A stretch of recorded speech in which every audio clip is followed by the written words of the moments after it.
ئێمە وەکو گەلی کورد لە هەموو بەشەکانی کوردستان لایەنە سیاسەکان پێویستە پێکەوە تەبابین ئاگامان لێک دیبێ حەقیقەت ئێمەش بەخێرمان هێنان و ئێمەش ینی ئەو قسانی ئەوان کردیان دیارە بە زیادەوە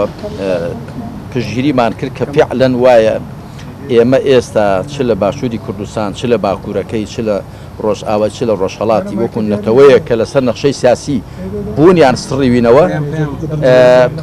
تاکە کارتێکی بەهێز لە دەستماندا بێت تەبایی نێو خۆمانە بەڵام گوتمان تەبایی نێو خۆمان کاتێک بۆمان دەستەبەر دەبێت کە لە کەوڵی تەسشی حیزبایەتی بینە دەر و بینە فەزای فراوانی نیشتیمان و نەتەوە و یەکدیبینین و یەکدی قوبوڵکردن بەڵام بەداخەوە ئێمە زۆر جار هەر کامێکمان لە شوێنێک دەسەڵاتێکی دەکەوێتە دەست هەوڵ دەدا کە بوونی ئەوانە دێکە بسڕێتەوە لێرەوە سەرچاوی ناکۆچیە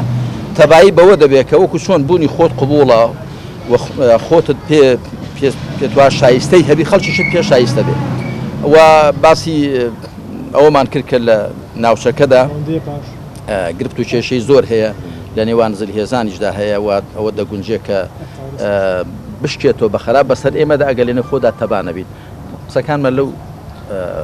چوارچێوەیە